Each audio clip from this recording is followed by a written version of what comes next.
飞行绕地，或者登上火星、登上月球等这样的梦想，其实都是伟大的工程。但是考古的研究它不一样，是反方向的，它研究的是过去，但是我们也会失败。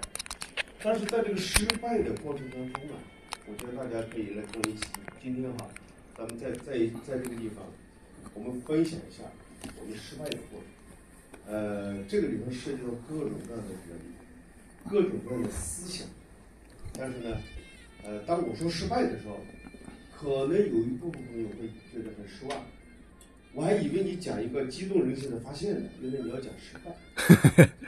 本来我今天哈，这个主持人主办单位说周涛你带几件标本过来，带几件博物馆，我说好吧，因为我讲的是商王朝，我如果要带的话。我是带什么呢？带青铜器上朝的，带甲骨文也是上朝的。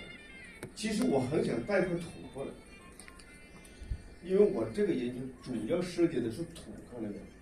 这样的杆叫洛阳铲，盗墓贼用过的，这是我们主要的工具。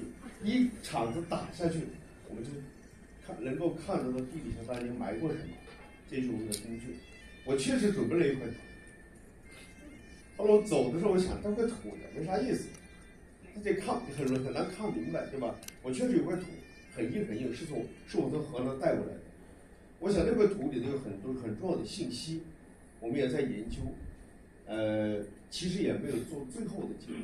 等一下我会讲到这块土啊。所以呢，这个背后呢，就构成考古学或者叫真实的考古学。除了发现，还有研究。那么。大家可以看得到，我这个题目叫探索商王族的起源，豫东考古纪事。就研究商王族为什么我要到豫东？大家知道豫东就是河南的东部，对吧？那么左边那个就是靠我这边，这些工具是当年盗墓贼使用过的，是我们的工具。右边那些工具呢，一看就是现代科技。那么传统的工具跟现在的工具能不能帮我们解决商王族的起源问题呢？这就是大家要想的。好了，在我正式讲我的豫东考古故事之前呢，我先简单的介绍一下商王朝。其实我在这个里头讲过一部分商王朝的内容。大家都知道商王朝最早其实存在于文献里。比方说司马迁的《史记》与本纪，比方说《左传》、《尚书》、《竹书纪年》、《诗经》，都有商王朝的线索，字不多，但是对这个商王朝大概其有个描述。那么这些文字上的关于商王朝的描述，其实只是抽象的概念。我们打个比方说，我们说商王朝什么样子，司马迁这么写的。然后呢，我在这个台子上摆上一堆东西，我说这些东西是商朝的吗？司马迁是回答不了，那么必须靠考古来回答。所以考古学就成为一个学科，它用手中的工具到大地上去寻找商王朝的遗迹。那么商就是考古学给出来的商王朝是什么概念呢？大家知道这个蜀铲跟洛阳铲，这是我们的工具，对吧？靠我这边这一位，是一位姓张的张匡师先生，他山西人，这是我们国家一流的或者叫超一流的考古技术员。就他那个铲，这个洛阳铲打过去的话，他那个土划出来，他认土的功夫，辨识各种古代遗迹的功夫，他超出很多的职业的考古学。那么右边那个是个甲骨片，大家知道，是我们在我们考古学之前，考古学来到中国之前就已经问世的一种甲骨，一种刻有文字的甲骨片。那么这两项加在一起就是商王朝。上次我在这讲的时候，我讲到当甲骨遇上考古，大概也是这个意思。那么商王朝这图片大家应该有点印象哈。商王朝最早被发现是因为甲骨文，甲骨文呢把大家的目光吸引到哪？吸引到了河南的安阳。结果呢，河南安阳的考古发现，加上文献的解读以及甲骨文的证明，我们获霍之、安阳，就这个地方，就是3000年前商王朝的都城。你看现在3000年后一片废墟，我们只有通过那些小坑，把3000年前的东西挖出来，这就是考古哈。那么我们挖出什么来了呢？挖出了商朝国王的王陵，国王的王陵。那么我们可以看得到哈，这些地方，这些就是我们叫甲字形啊，就是4条墓道的，中间是个中间面积比较大4条这样的墓道是吧？这种甲字形结构的这种，其实很大。比方说这一座从这到这是100多米，这是商朝国王的王陵，这就是商朝的王族。那么这些国王死掉以后，这是其中的墓葬，一个墓葬发掘出来的。那么这个其中一个墓葬的墓道里头，你仔细看，可以看到这有一面商朝人敲过的一个鼓啊，商朝人敲过的鼓，现在变成土了。还有这个地方有块石头，这个石头是什么呢？是商朝人敲过的磬，知道磬吧？然后呢，底下不是个十字架吗？你看这个十字架，这个十字架，这个十字架，这个十字架，这是一个架子，这个是挂磬的架子。你就知道这个国王去世以后，当时的人埋他的时候，还击过鼓，击过磬，还开过一场音乐会。当然，它是一种那个下葬的哀乐，对吧？那么你就能想象这是国王的待遇。好了，这个时候呢，你会想啊，这马上就产生个问题了：这些商朝的国王是哪里人呢？是吧？是不是东北人？还是河南人？还是安阳本地人？还是保安人？对吧？你肯定会产生一些问题嘛。这就问题就提出来了。那么这些人我们叫商朝王族。那么作为我们做研究的人来讲，因为司马迁是他们不回答这个问题，他就说国王如何如何，但是考古学就会提出这个问题来啊，就这些国王是哪里来的呢？这不就是问题吗？对吧？好，那么我们再看甲骨文里头有没有商朝国王的记录？那么这个是甲骨文里头列出来的国王。那么这是商朝人历史上迁过的几个都城，我们考古大部分都发现了。那么是不是这些国王就到都城附近去找呢？能不能找到呢？这都是我们考古没解决的问题。看到没有？我在这讲的时候，你们以为考古学把这些都研究透了？没有，真没有。就刚才那些十字架那种模样的墓葬，哪个墓是哪个王都不知道。为什么不知道？因为被盗了。因为国王的骨头早就没有了，没有骨头。那么你没有骨头的情况下，很多工作就做不了了。假设我们找商朝国王的王族来源，如果有骨头的话，是不是就好办多了？DNA， 刚才哪位小朋友提的是吧 ？DNA， 这是很好的反应，很好的这个学术反应啊。DNA， 还有呢，同位素，碳素素，骨头里的同位素都有可能。现在骨头都没有了，没有骨头啊。好了，这方面做不了。但是问题存在不存在？还是存在。那么我们再往前看哈，我们能不能把商王上画这个范围呢？我们确实可以画一个范围。大家看，这是商王上晚期的都城，商王上早期的都城。这个圈圈啊，基本上就在今天的河南省附近，河南省一带。我们可以把殷墟发掘的成果积累起来，放到一起，也可以把更早的商朝的遗迹发掘出来，展示出来。比方说这堵墙，这堵墙在今天河南郑州市的街区还在地表以上，这居然是3000多年前商王朝的，这个大家想不到啊，都以为很多的就埋到地下了，是很多东西的确埋到地下了，但有些还在地表，你都想不到这商朝，这是就在河南郑州，所以你去郑州参观的时候，今天还在地表上看到这个城。好，那么刚才主持人说，我发现了华北商城，对吧？那么安阳一区，刚才我说到了，通过安阳的考古工作，发现那是商王朝后期的都城，商朝人称之为天翼山。天是上天的天，翼是一个口一个八，商是商朝的商，天翼山，这是商朝最后一个都城。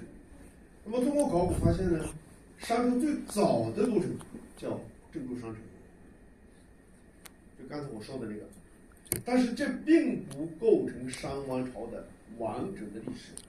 后来直到我发现华北商城，这样的话，商王朝的历史就逐渐通过地下的发现把它构建起来了，对吧？这是商王朝，所以对于我来讲，这是我对商王朝研究的一个最大的贡献，就是我发现了华北商城，我让商王朝的历史变完整了，所以我才能够在南方科技大学做一个讲席教授，因为我有这么一个贡献，对吧？这是讲成功的一面了。然后呢，我们根据商王朝的商早期、商中期、商晚期，把商王朝的地图，我们叫文化图版画出来，那么就画出这么个图来，就商早期红色，商中期蓝色，商晚期绿色，这就是商王朝的这个历史的变迁，我们就画出来了。它的整个时间是公元前16世纪到公元前1046年，就3600到3000年之间，这个500多年里头，或者3550几吧，到1046这么个500多年里头，这是商王朝。这样的话，大家有个商王朝的大概的概念。好，那就商王朝的情况呢，我们可以说这个通过这些王位跟遗迹对应，把它研究出来。但是问题是，商王朝的祖先从哪里来？大家知道，郑州商城是商朝最早的一个都城。这个国家建都郑州是谁建的呢？是一个叫陈汤或者叫天乙的人选择了郑州。那么在他建国之前，其实是夏王朝，他把夏给灭了，才有了商，对吧？然后到这个帝辛失国，帝辛就是商纣王失国，那么这就是他商王的历史，迁了好几次都，这红色表示的迁都。那么这样一个历史，我们算是从考古上把它逐渐搞得有点清晰了，但是还是没有解决这个他祖先的问题。我们知道他取代了夏王朝，那夏王朝应该是另一个国家，那他的祖先一定就不是夏王朝，那是哪里呢？所以这就是我们今天要讲的核心问题，就是商王朝的祖先是哪里？那么这张图呢，我们看到刚才我们说天乙之前是夏王朝，但是根据司马迁的记载，天乙之前他的祖先是这么一批人，这些名字看着都奇怪是吧？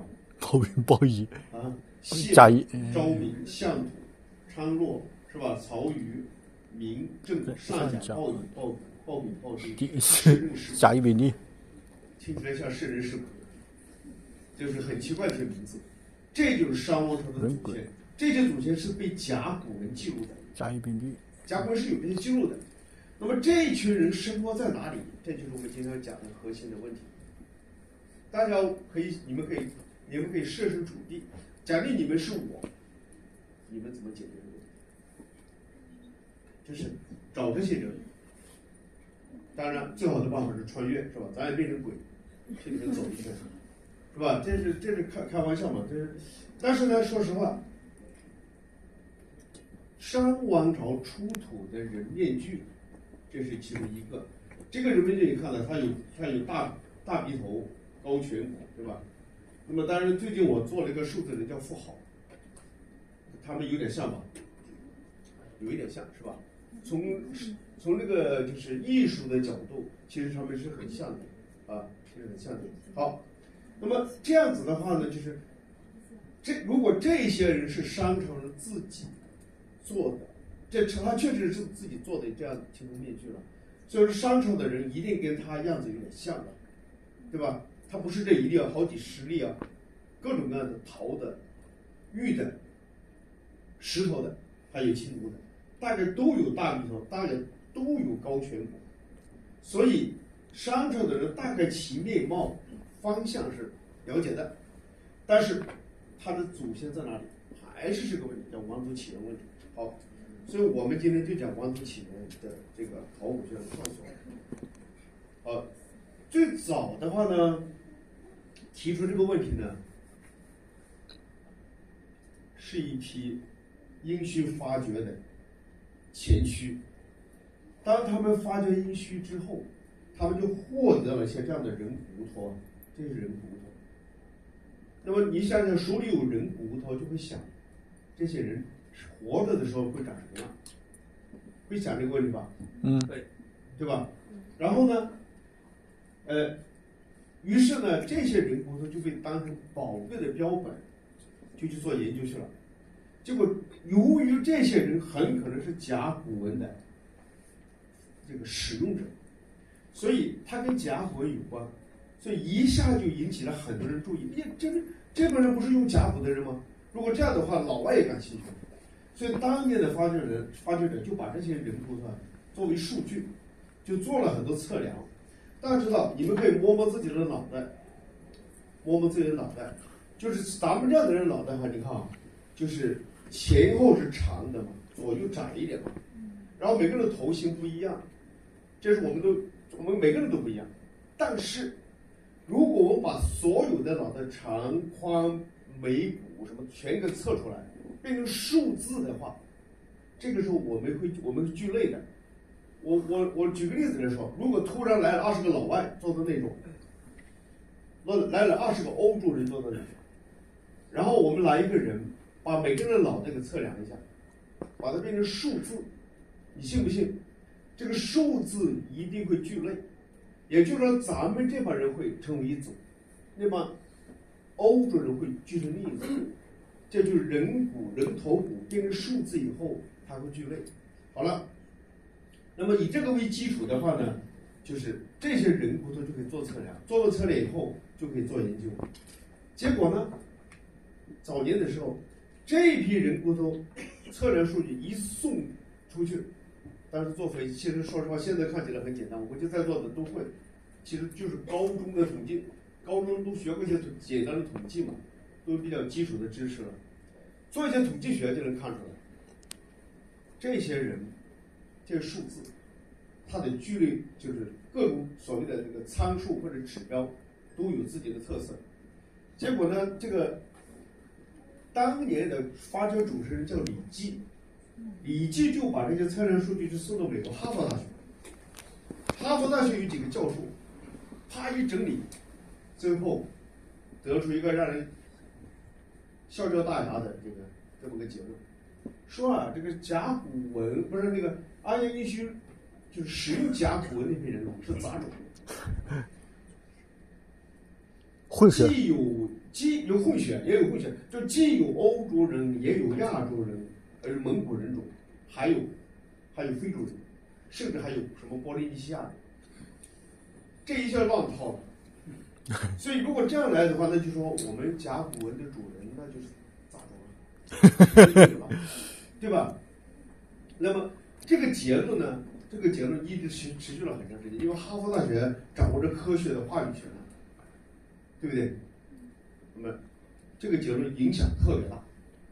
可是后来到了70年代，那个时候中华人民共和国成立了，已经很久了。中国社会考古研究所，也就是原来我我原来工作的单位，有2个年轻人。一个叫黄康信，一个叫康清浩，他俩就不信这个原理，他觉得不可能啊，这应该都是跟你我一样的亚洲人，怎么会这样呢？当然，在这个之前，有一个美国牙医，他叫叫怀特，他也批评哈佛大学那个教授，他说你们哈佛那些老师简直瞎搞，说什么各种人种。他说：“实际上呢，我是一个牙医，牙齿肌肉，我经常跟人看牙。他说：你知道那个欧洲人那个牙齿那个背面，大家要不嫌手脏的话，可以把手抠一下自己的牙齿，牙槽后面可以抠一下，但自己不嫌手脏点啊，抠一下。我们亚洲人那个牙齿的背面像把铲子，它叫铲状，像个铲子。欧洲的那个牙齿背后呢，它就比较凸起来。”是不一样的，所以这个牙医呢，他就看了这些人骨头的牙齿，他说我觉得不对，我觉得甲骨文那些人啊，都是蒙古人种，或者中国今天的华北人一样的，因为他们的牙齿是这个样子的。好了，这就美国学者之间就分成了两派了。然后我当年身为考古所2个年轻人，他们明显的支持了亚洲人这一派，这就成了个问题了，那么我们再看，到了后来，我参加工作以后，后来我就成了安阳殷墟考古队的队长。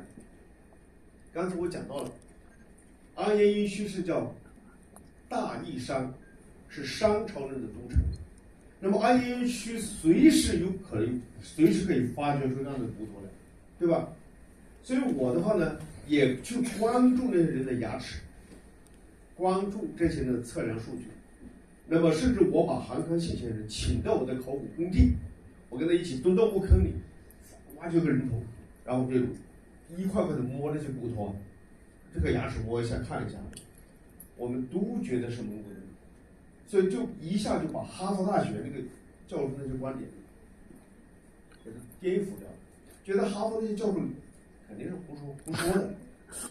但是呢，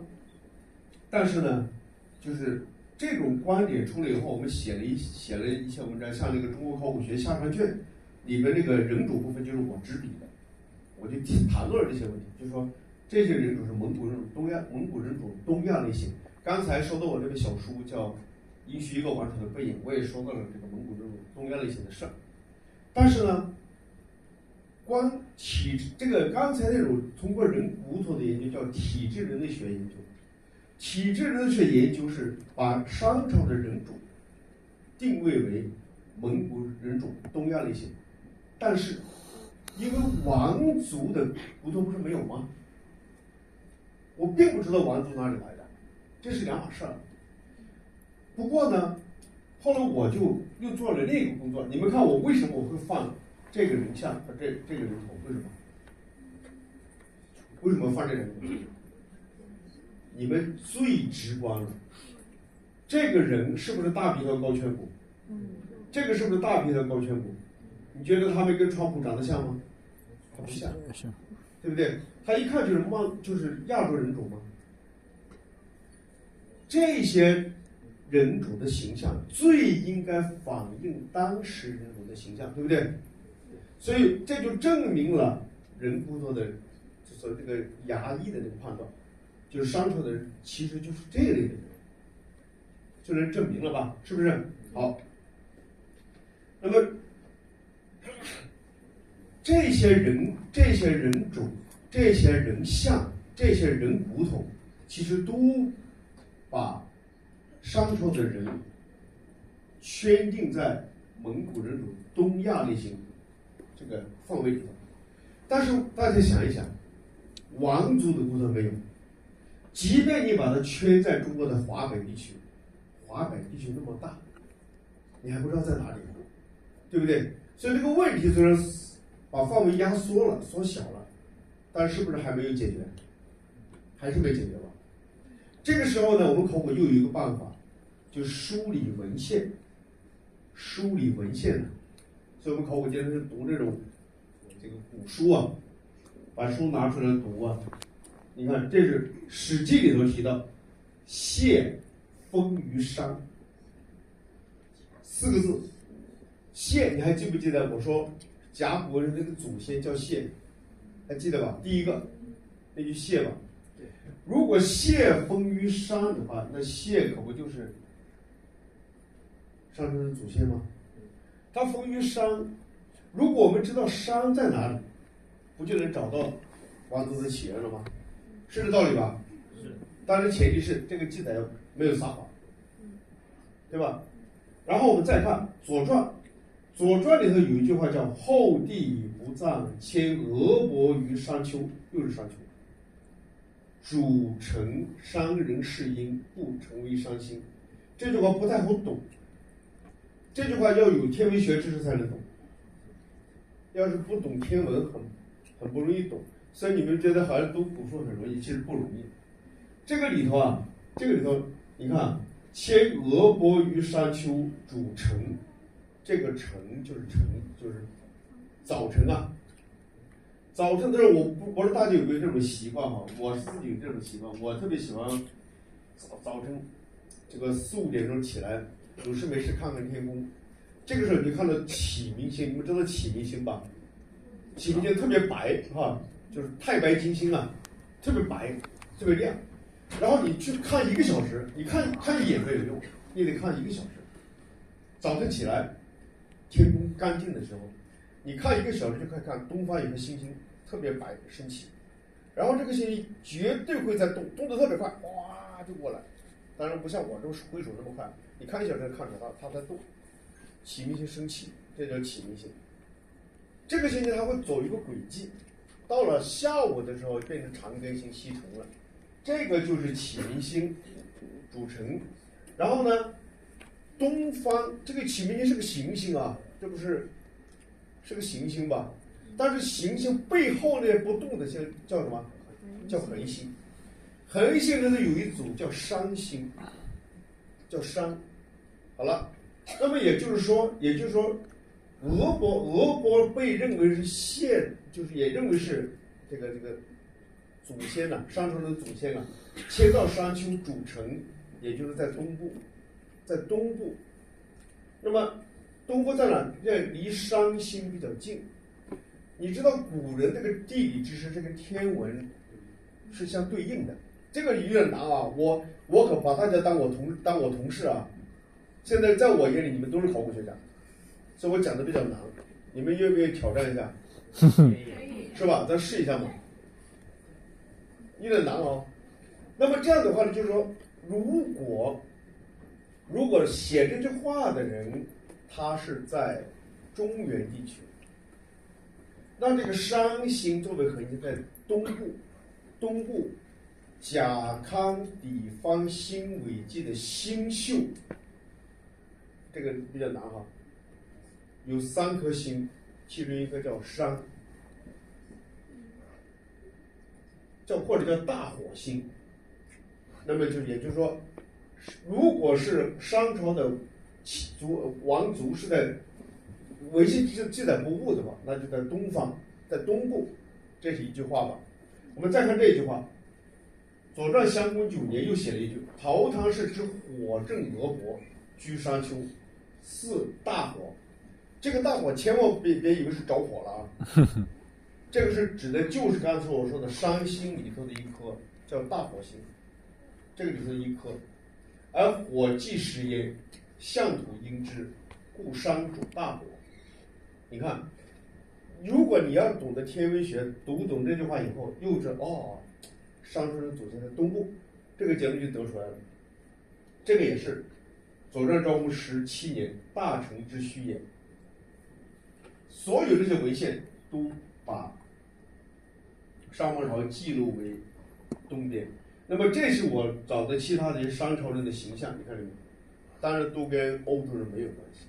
所以哈佛这个早年的结论肯定是错的，100%是错的，对不对？那么根据中国的文献的话，商朝的王族起源应该在东部。那么所以王国维，大家知道王国维，这是中国的超级大学者，对不对？虽然后来跳空明湖自杀了，反正绝顶聪明的人都容易跳湖，都容易自杀了但是呢，他确实，他经过研究发现，宋之称山丘，如黄水南之阴虚，是山在宋地。注意哈，他这句话说宋地就是山丘，河南的山丘就是宋地，就是西周时候微子分的宋国的地方。所以我说我把大家当同事了啊，听起来比较难。总归呢，就是王国维坚定地认为商王族起源于山丘。好了，这个时候就是我今天讲我的失败之前，我先把这几个结论讲一下。那么这位就是王国维，他写了这个很有名的这个一部书叫《观汤纪陵》，里面涉及到商王族起源，就认为商王族起源于山丘。这是他根据文献上得出结论。这个结论大家一般不敢挑战他，因为他太厉害了，他几乎能把这些文献倒背出来，所以大家文献上不敢挑战他。好，这个案子是没有什么问题了。然后呢，李济呢，李济是美国哈佛大学毕业的，所以大家想象得到他的观点应该最早是跟美国学者一样的，认为是杂种，是他的观点，所以他的观点就不一样了，是吧？不一样了。这个时候呢，这位先生姓邹，叫邹恒，北京大学的，这是跟我上过课的邹先生，他呢提出了另一个观点，他说王国维不对，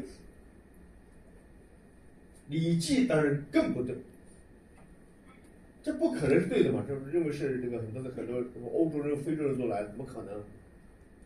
他说王国维不对是什么呢？他说文献这个东西啊不好讲。他说因为还有一些文献说商朝的王族在哪呢？在河北南部，就是有个王族叫有个国王先祖叫昭明啊，就昭明居氐石在哪里呢？就在河北南部，一个叫袁氏，我不知道有没有了解河北地理的，有一个县叫袁氏县，那个地方有一条河叫氐水，他那个地方也是氐啊，是不是在河北南部呢？所以他呢就换了一个思路来提，他认为在河北南部、河南北部。等一下我再说他的理论啊。好了，这不三个观点都不一样呢。然后又出现一位叫张观直，这个人呢是美国哈佛大学的教授，是耶鲁大学毕业的，从北京，他父亲是一个著名的文学家，叫张我军，后来去了台北，在台湾大学毕业以后去了美国，后来成了美国的教授。后来就他说他这样子吧，你们三个人都别争了，我组织一个考古队，我到山区去挖一挖不就行了吗？人家这个时代嘛，所以张观直就组建了一个考古队，就跟他们做判官，说你们都别吵了，我去挖一挖，看哪个对。好，所以张观直组织这考古队，然后我就成了张观直先生考古队的成员，明白吧？所以我在这个讲的时候，我不是很喜欢讲别人的观点或者别人的东西，我特别喜欢讲我自己的，所以你们相信我讲的是非常的真实啊。然后呢，讲之前我要交代一个事情，就是所谓的这张图叫神纹灰陶和素面褐陶。我不知道我讲这个话的时候，我说了今天我非得咱考验一下咱们保安的朋友们，还有现任的朋友们，你们把自己当成考古学家试一次啊，试一次。我不知道你们到底能了解到什么程度啊？你就把自己当成一个考古学家来挑战一下这个东西啊。我这个地方打了一个红圈圈，打了一个环圈圈，看到没有？那么这个表示郑州，这个表示商丘。你从这图上看，空间距离不远。如果你开车的话，大概现在的开120迈，从郑州开到商丘也就2个多小时。但是对于古代来讲，是个很远的空间距离，对吧？好，那么神纹灰陶指的什么呢？指的是一些陶器上长着神纹。大家看这个，这就是神纹，这就是神纹。什么叫素面褐陶？素面就是没有纹饰，褐陶，这是素面，这是神纹。我为什么放这个呢？北京大学的邹恒先生有个观点，他说啊，如果商朝的人他的日常生活喜欢用什么陶器，他的祖先也应该用具有类似特征的陶器，对吧？注意哈，所以呢，他就把安阳殷墟和郑州商城的陶器，安阳殷墟和郑州商城的陶器，也就是商朝都城的陶器，把它提出来，专找那种做饭用的。这2件就是商朝人做饭用的，这个没有问题啊，肯定没有问题。商朝人做饭就用这种东西，这种叫什么呢？叫笠，三个腿，然然后有生文，你要烧火，就跟煮饭吃了。所以商周人喜欢把东西煮着吃，商周人喜欢煮东西吃。那么这是商朝人的，但是奇怪的很，当商朝人用这样的东西煮饭吃的时候，商朝的这个在哪呢？在河南安阳跟郑州用这样的东西煮饭。差不多同时间，河南东部商丘的人用的是这个东西。注意啊，这是煮的，这个是干嘛？这个叫盐，中间有个篦子，底下放水，这是蒸的，而且是素面的。这说明什么呢？同一个时间，河南郑州的人用这个东西做饭吃，可是差不多同样的时间，商丘的人用这个东西做饭吃。所以邹恒先生就有一个观点了，他说这两拨人不是一回事啊。你看生活习俗都不一样，对不对？你们觉得有道理吗？有道理吧？好，那么既然这是商朝人用的，那这帮人怎么会是商朝的祖先呢？生活方式不同，这个是煮东西吃的，这个是蒸东西吃的，方式都不一样呢。这就是为什么邹恒先生认为商丘不会是商王的祖先所在地。而他认为河北南部另一支文化出类似这样的东西，才会是商族的祖源地。我再看一张图啊，看见没有？我把这个都缩小了。你看这一件，这一溜也叫历吧？这叫历啊，这叫历，这些是带神文的。这叫河北磁县有个叫下齐园村的地方发现的，全是这个。而这些东西年代比这个稍早一点点，所以邹恒说，你看没有，就这些东西才是真正的商族人的。那么这是商族的，所以邹恒说，你不要信别人的，不要信我，不要信，就不要信我。这才河北南部、河南北部才是商族的起源，商王族的起源地。好了，这是一个邹恒先生的观点啊。但是呢，这个观点到了哈佛大学那个张光直先生呢，张先生说，他说当时是本来张光直先生他从美国回来，他是想跟北大的人合作，一块来找商族王族起源。后来北大跟邹恒先生说，那你不可能找得到，你要去上去我不跟你去。那个张光直先生，我有经费啊，我从美国拉的那个经费，我们一起做考古。那个邹恒先生不去，你找不到。好了，他就找到中国生命考古研究所，考古研究所呢觉得，哎，这个可以试一下。那个为什么这个要可以试一下呢？因为张光直先生有个解释，他说啊，这些人虽然是用这样的器物素面陶器做饭，但是你背不住他是统治者，而这些是老百姓用的下层人煮饭的东西。他给了个理论解释。好了，反过来吧？啊，应该反过来吧？下面神文的会精细一点的。不，他是因为这个在豫东嘛，这个待会我还会讲到这些器物了。这些张光直认为这些是普通老百姓吃的，用饭的，这些有可能是王族的。那么这是个理论假设，所以一切都要取决于在河南的山区做考古工作，对吧？好。张光直为了解决这个问题，组织了一支考古队，这叫中美考古队。这是改革开放以来中国考古界第一个获得国家文物局正式批复的一个中外考古合作项目。那么我们再记住他们几个人：王国维认为商王族起源于商丘，李济认为商王族是杂的。那么邹恒认为商王族起源于河北南部，跟商丘无关。张光直说让我们搞个考古队到商丘去看一看，这个大家明白了吧？所以这个考古不是说随便去发现的，那个没意思，你知道吧？真正的考古研究这么干，挑战最难的东西。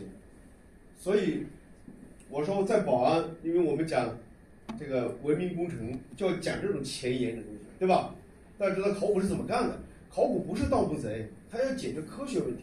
好，那么我们再看商代的商丘，这个时候商丘是今天的商丘啊。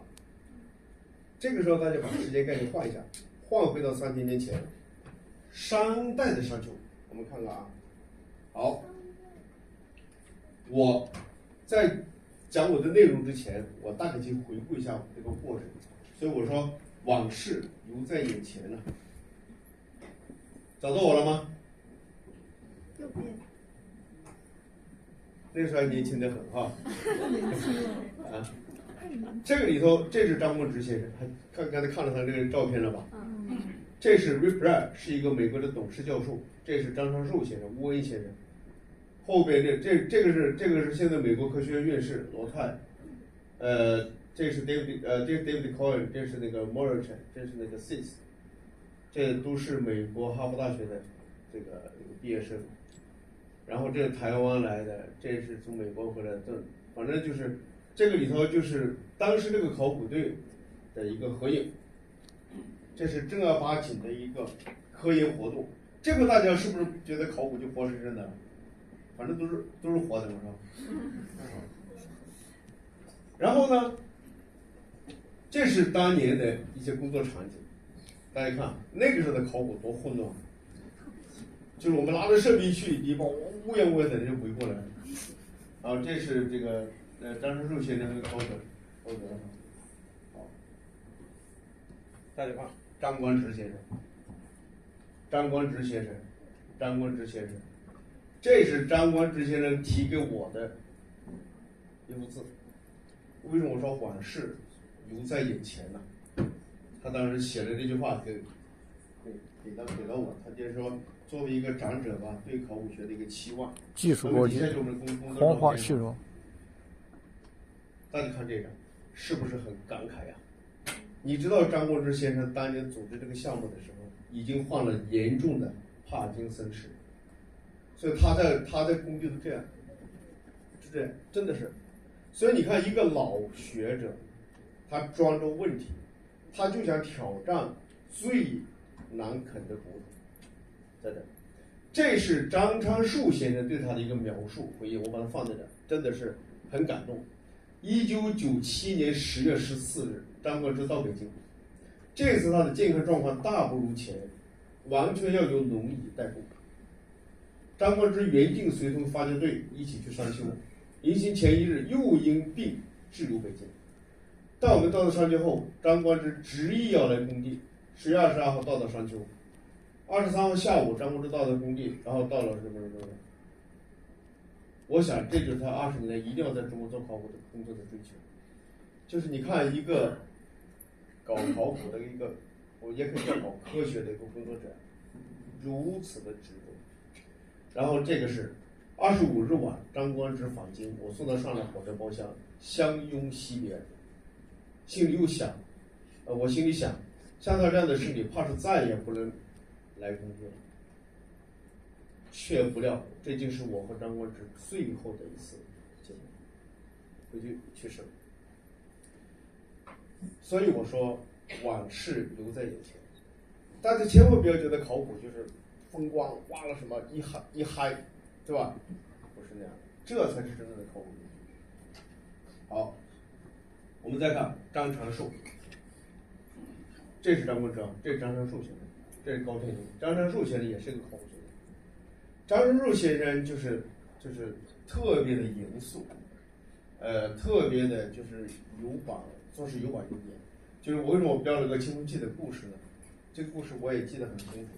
大家知道，像我们做考古的，如果碰见个青铜器的话，肯定就是很喜欢很开心啊。我记得有一天，就是我跟他这位高先生在就是白天上工地嘛。到了晚上不就很累嘛，就跟他下象棋解闷儿，下了象棋呢。然后这个时候，一个农民模样的吧，一个黑包过来，一见面就说：“高先生，帮我看看这个东西值不值钱。”然后我在跟高先生下棋，我瞟一眼，我说一看像个青铜机仪呀。机仪如果是机型的青铜器是非常非常罕见的，然后我吓一跳，然后我这时候故作镇定，我说啊，这东西知不知道几个钱？然后高先生说，哎，你见过这样的东西？博物馆里没有吧？我说没有。我说洋馆的博物馆不是有没有？博物馆里有没有？没有。考古队有没有？是不是很重要？我说那大不了几千块钱，我心意是把它买下来的，但是我们考古界有个规定，不能随便买。然后高先生就说不要这样，我们去找张先生，去找他。这个张先生老派的学者，把东西拿到手里，把眼镜往上一推，这个东西厉害呀，怎么有梅花纹？你知道那个倒卖文物那个贩子一听有梅花开心啊，这青铜器专家说有梅花纹，那就是难得啊。心里边估计原来想着卖几千，估计这一下到了几万了。然后说，你看看，上面还有蛇纹和象纹，这是江淮一带的东西。然后我赶紧打岔，我生怕考古队就失去这个机会了。我说那也没什么了不起。然后张先生说，你不懂，你看看这个东西那么，然后说这是一件孤品，他直接下断言这是孤品。然后后来这个人就把这个东西拿走了。听说这个东西后来卖了个特别高的价，特别离谱的价，这个东西到现在为止就不知道哪去了。总之嘛，就是当时我本来想留下来，因为老先生们他这个就是那种就是特别叫什么特别质朴吧，就这是张树先生。然后呢，这个是高天宁先生，就是这位。高天宁先生就这个真的是让非常让我们感动的。他是一个中共党员，就是思想境界很高，高到什么？高到有点刻板。我印象最深的就是，你看我们当时这个后面这个村子叫潘庙村，你们知道这个商丘离开封不远，开封你喜欢看杨家将肯定有个潘美嘛。记得吧？就是潘家，他们后来有好多就可能就也许住的这个叫潘庙，这是潘家村。然后我们当时就住到这后边那一间，所以早上上工的时候就推个车骑着上工地在那间。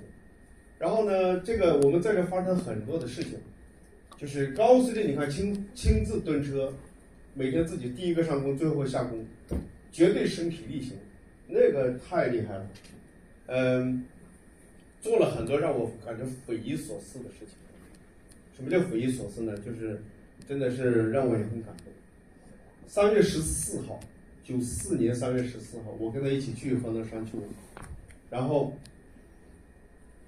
我们3月14号还很冷的，你们知道，再过几个月不很冷吗？北方啊。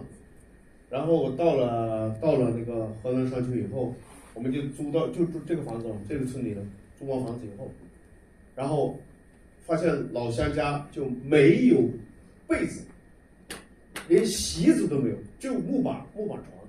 然后我就跟高先生说，我说咱们得买个被子睡觉呗。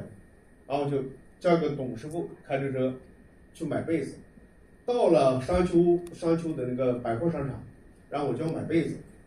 我刚要买，我看好4床被子，我买4个人买4床被子。我刚要买，高司令过来的说：“小唐，等我。”我说怎么了？不能买被子啊，被子贵呀，扯布，买棉絮自己缝。然后我拿着计算器，我本来刚算完账，我电话又一算，我说高老师，我说你要是买被子自己缝，倒是能省点钱，一共省2块多钱，那也得买，那也得扯布。然后呢，我们就扯了布，当天没得盖呀。当天晚上，我以为大